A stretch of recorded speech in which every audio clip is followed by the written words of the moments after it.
आप सबका हार्दिक हार्दिक अभिनंदन है हमारे इस चैनल पर। तो आज हम लोग कक्षा 8 के अंतर्गत ये ज्योग्राफी का दूसरा लेसन जिसका नाम है परिवर्तनशील पृथ्वी के कुछ महत्वपूर्ण प्रश्नों का उत्तर देखने वाले हैं। तो चलिए इस वीडियो में आगे बढ़ते हैं। उससे पहले आप सभी से एक छोटा सा रिक्वेस्ट है कि अगर इस चैनल पर अगर फर्स्ट टाइम आए हैं तो चैनल को सब्सक्राइब कीजिए, साथ ही साथ बेल आइकन के बटन को प्रेस कर दीजिए जिससे कि कोई भी नोटिफिकेशन आप तक सबसे पहले पहुंच सके।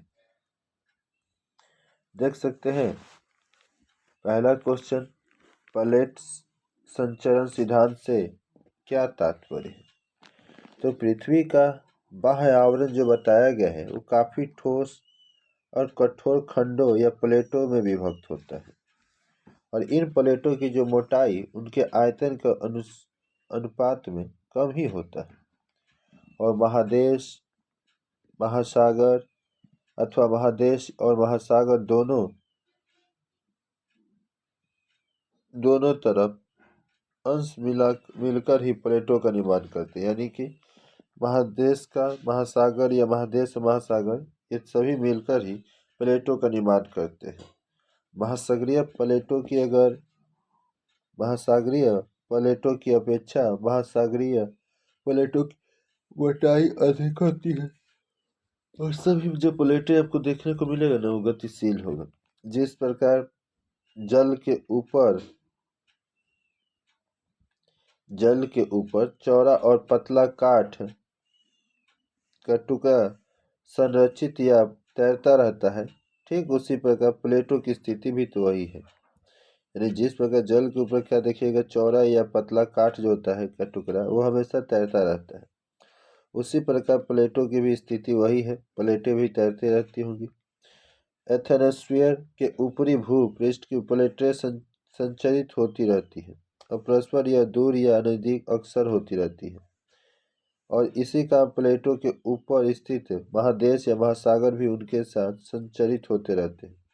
यानी आप इसमें पढ़िएगा कि जब प्लेटें एक दूसरे के पास आए तो भी भूकंप की सृष्टि होती है, एक दूसरे से दूर चले जाए तो भी भूकंप की सृष्टि हो जाती है, या कभी प्लेटें एक दूसरे के ऊपर चढ़ जाए तो भी प्लेट मतलब कहा जाए तो भूकंप की सृष्टि होती है। भूपृष्ठ से 100 से लेकर 200 किलोमीटर की गहराई में बाह्य गुरुमंडल के एथनोस्फीयर का तापमान अगर आप देखिएगा तो लगभग 1500 डिग्री सेल्सियस बतलाया जा रहा है और इस तापमान में स्थित शिला या जो चट्टान होते हैं वो पूरी तरह से पिघलकर या गलित या अर्ध तरल अवस्था में आ जाते हैं। इतना ना टेम्परेचर है जिसके चलते क्या होता है कि वहाँ पर जितने भी चट्टान है वो सभी आंशिक रूप से पिघल जाते हैं और नहीं तो अर्ध तरल रूप में आ जाते हैं। ऊपरी स्तर के प्रबल चाप के कारण भूगर्भ में मौजूद गलित पदार्थ के ऊपर की ओर अक्सर होते हैं और पास संचरित भी होते रहते हैं। इस प्रकार आप देखिएगा कि ताप के परिवहन से एक परिचलन स्रोत बनता है और इस तरह के परिचलन स्रोत जो आसपास स्थित होते हैं के मध्य ऊर्ध्वमुखी अपसारी स्रोत के ऊपर स्थित प्लेटें एक दूसरे से दूर होती चली जाती है। आइए अगला क्वेश्चन देखते हैं। नवीन मुर्दार पर्वत को नवीन क्यों कहा जाता है। तो पृथ्वी के अधिकांश मुर्दार पर्वत महादेशीय प्लेटों के घर्षण से बने हैं। महादेशीय प्लेट यानी महादेशीय प्लेट घर्षण किया तो मुर्दार पर्वत का निर्माण हो। इसमें आप अपलेशियन यूराल अरावली जैसे पर्वतों का निर्माण 3 से 4 करोड़ वर्ष पहले हुआ है। हिमालय, आल्प्स, एंडीज इन पर्वतों का निर्माण तो लगभग 40 लाख वर्ष पहले हुआ और इन मुर्दार पर्वतों का निर्माण प्रक्रिया अभी भी पूरा नहीं न हुआ है, अभी भी चल रहा है और इसी कारण इसे हम लोग इनमें अभी भी उत्थान की क्रिया चलती जा रही है। उत्थान यानी प्रगति में होता जा रहा है और पृथ्वी के निर्माण काल से वर्तमान काल तक के समय को भूतात्विक काल कहते हैं। अब भूतात्विक समय इतना विस्तृत है कि इसके सापेक्ष 40 लाख वर्ष प्राय नगण्य समय जैसा प्रतीत होता है और इस कारण मुर्दार पर्वत को नवीन और 3 से 4 करोड़ वर्ष पुराने पर्वत को प्राचीन कहा जाता है। यानी कि 3 से 4 करोड़ वर्ष को पुराने वाला और जो इसके समय 40 लाख वर्ष नगण्य नगण्य होता है नया नगण्य समय माना जाता है, यानी बहुत नगण्य समय। और इसी कारण मुर्दार पर्वत को नवीन और 3 से 4 करोड़ वर्ष पुराने पर्वतों को प्राचीन कहा जाता है। यानी जो 3 से 4 करोड़ वर्ष पहले का वो तो प्राचीन में चला गया और जो अभी नया नया है उससे नगण्य है। प्लेट किनारे और ज्वालामुखी उद्गार से क्या संबंध?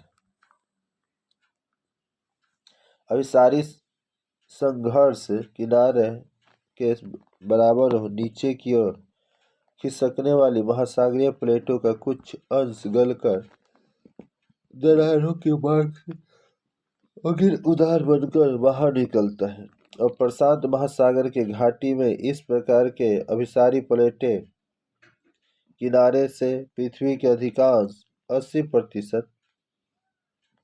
आग्नेय गिरियों का निर्माण हुआ है और इस प्रकार अपसारी प्लेटों का किनारा मध्य समुद्री शैलशिला या गर्त में मिलने पर समुद्र के नीचे अविरत रूप से अग्निपात घटित होता है। स्थल भाग में इस तरह के प्लेट किनारे पर पृथ्वी का 15% जीवंत आग्नेयगिरी अवस्थित है। पृथ्वी का 5% आग्नेयगिरी प्लेट के मध्य जल के उत्ताप केंद्र, इसके अलावा अवस्थित भूगर्भ की गहराई तेजस्क्रिया जनित उत्पाद की वृद्धि से ही ऐसे स्थलों का निर्माण होता है और यहीं से ऊर्ध्वमुखी परिचालन स्रोत के माध्यम से मैग्मा का उद्गार होता है। गुरुमंडल में स्थित इन स्थानों की स्थिति निश्चित है। प्लेटों के संचरण या स्थान परिवर्तन होने पर इसकी स्थिति भी नहीं बदलती। आगे आपका भूकंप प्रवाहित क्षेत्रों का वर्णन करें। पृथ्वी के अधिकांश जीवंत ज्वालामुखी प्रशांत महासागर को चक्र की तरह घेरे हुए हैं और इस कारण प्रशांत महासागर के दोनों तटीय क्षेत्रों में आग्नेयगिरी वलय होने से इसे प्रशांत महासागरीय अग्नि वलय कहा जाता है। पृथ्वी के 70% भूकंप इसी वलय क्षेत्र में आते हैं। अगला है 2 मैक्सिको से शुरू कर अटलांटिक महासागर, भूमध्य महासागर, आल्प्स, काकेशस, हिमालय से होते हुए विस्तृत मध्य पृथ्वी पर्वतीय वलय और मध्य महादेशीय वलय, जहाँ पृथ्वी पर आने वाले भूकंपों को 20% घटित होता है। आइए ज्वालामुखी के प्रभाव को भी देख लिया जाए। तो ज्वालामुखी पृथ्वी का एक आंतरिक शक्ति वाह प्रक्षेपण है और ऐसी प्राकृतिक घटनाएं जहाँ एक और पृथ्वी की भू आकृति जलवायु में बड़ा परिवर्तन घटित होता है ज्वालामुखी के चलते, वहीं दूसरी ओर जीवन पर भी, संपत्ति और धन संपदा पर भी ये मानविकता का असर पड़ता है। विध्वंसकारी ज्वालामुखी या अग्निपात के कारण विश्व के बहुत से ऐसे जनपद जो हैं लुप्त हो चुके हैं।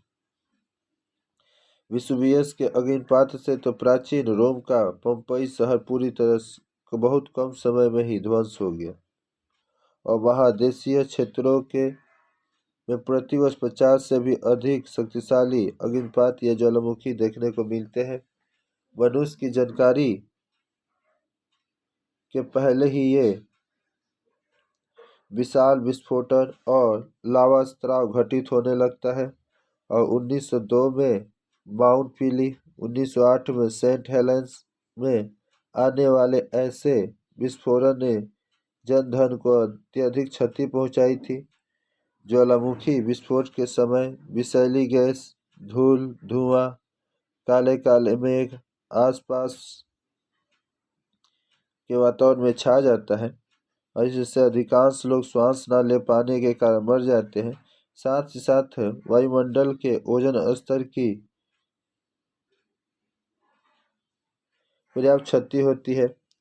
सन 1833 में काकातोया, 1991 में माउंट पिनाटुबो के विस्फोट से गैस भस्म धुआं के उठने से बनने वाले विशाल मेघों ने पृथ्वी के वायुमंडल को ढक लिया। इससे सूर्य का प्रकाश और ताप पृथ्वी तक पहुंचने में कठिनाई हुई और इस कारण उस क्षेत्र में कई वर्षों तक तापमान कम हो गया और पर्याप्त परिणाम में धूल और भस्म और वायुमंडल में फैलने से पृथ्वी के विभिन्न क्षेत्रों में प्राय एक वर्ष में रंगीन सूर्यताप देखा जा रहा था। ऐसे ज्वालामुखी से निकलने वाले भस्म इत्यादि वर्षा के जल और तुषार के पिघलने से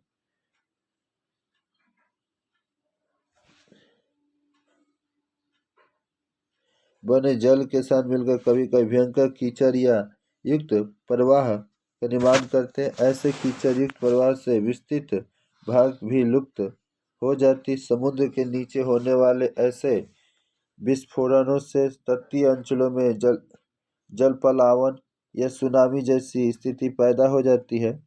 सन 1883 में क्राकातोआ के विस्फोटन से आने वाली सुनामी 36,000 लोगों की मृत्यु हुई और वर्तमान समय में कई ऐसे भी क्षेत्र हैं जो कि आग्नेयगिरी के से संलग्न होने पर भी जनबहुल हैं और अग्निपात के भस्म लावा मिट्टी एक साथ इस परत पर जम जाती है तो उपजाऊ बन जाती है। भारत के दक्षिणतम मालभूमि के ऊपरी भाग में पाई जाने वाली काली मिट्टी इसी तरह का आपको मिट्टी देखने को मिलेगी और आग्नेयगिरी के से संलग्न क्षेत्रों में उष्ण झरने, गीजर, अनेक ऐसे मूल्यवान रत्न और खनिजों की प्राप्ति भी तो होती है। और दक्षिण अफ्रीका का किम्बरेले क्षेत्र ऐसा ही क्षेत्र है जहाँ हीरो की खुदाई होती है। भूकंप के विनाशकारी प्रभाव के बारे में क्या जानते हैं? तो प्राकृतिक प्रकोपों में भूकंप सर्वाधिक विनाशकारी घटना है। इसके द्वारा पल भर में हृदय विचारक दृश्य उपस्थित हो जाता है, विदारक स्थिति उत्पन्न हो जाती है। और उदाहरण स्वरूप आप देखिए तो 26 दिसंबर 2004 में इंडोनेशिया के जो जावा तट पर आया भूकंप था जिसने दक्षिणी पूर्व एशिया का नक्शा ही बदल दिया। भूकंप से होने वाले बहुत सारे प्रभाव, सबसे पहले तो धन जन का विनाश होगा। तो भूकंप के प्रभाव से क्षण मात्र में नगर और मानवीय सभ्यता समूह नष्ट हो जाते हैं। इसके द्वारा कभी कभी इतनी अधिक क्षति हो जाती है कि उसकी सही अनुमान लगाना कठिन हो जाता है।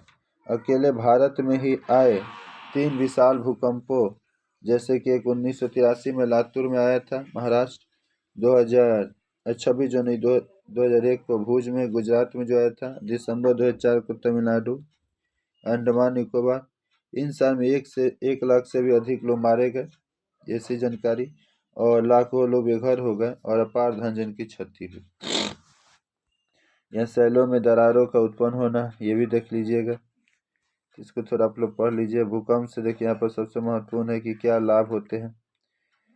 तो भूकंप से लाभ यही है कि नवीन भूआकृतियों का उदय होगा, यानी भूकंप के कारण नए नए द्वीप, पर्वत, पहाड़, झीलों का भी उदय होता है। उपजाऊ मिट्टी का भी निर्माण हो जाता है। साथ साथ बंदरगाहों का भी निर्माण होगा, खनिजों की प्राप्ति होगी और नवीन जल स्रोतों का भी उद्गम देखने को मिलेगा। ठीक, तो इस वीडियो में इतना ही रहने देते हैं, फिर मिलते हैं किसी नई वीडियो में एक नए टॉपिक के साथ। तब तक के लिए जय हिंद, जय भारत, वंदे मातरम।